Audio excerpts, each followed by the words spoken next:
Well, after nearly a week of jury selection for Karen Reed's second murder trial, we still do not have a full group seated. Today ended with 10 jurors after losing one who had been seated.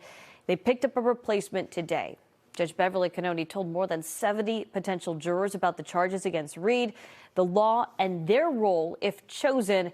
The faster than expected selection process, though, worrisome. It raises more concerns about whether people are downplaying their pre-existing belief in either her guilt or her innocence.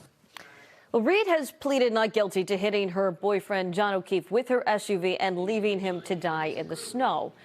Meanwhile, a federal judge in Boston heard arguments today about the buffer zone in this case. Now, this time around, it is bigger, and some protesters believe this is a violation of their First Amendment rights.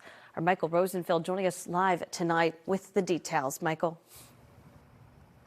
Well, Priscilla, Judge Cannoni has expanded the buffer zone here around the courthouse in Dedham. Protesters have sued her over this, and that led to a special hearing down at the federal courthouse in South Boston today.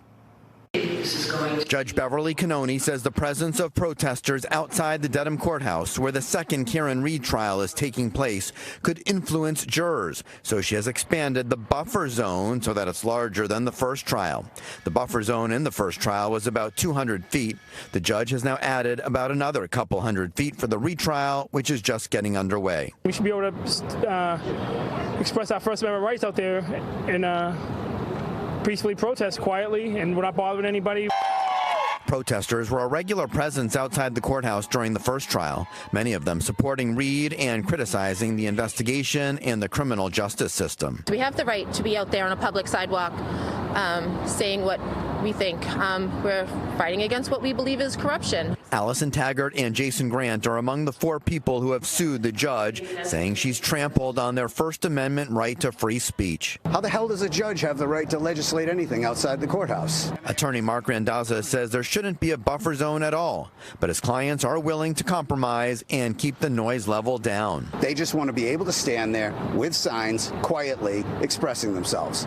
That's what the First Amendment protects. We're willing to be reasonable. The plaintiffs say the buffer zone is so big now they can't effectively get their message across, and the only people who can see or hear them are the residents in the neighborhood. Literally just a bunch of houses. There's nothing there. It's just people's houses. There's people's yards. You know, we don't want to be in front of somebody's house who's trying to enjoy their quiet.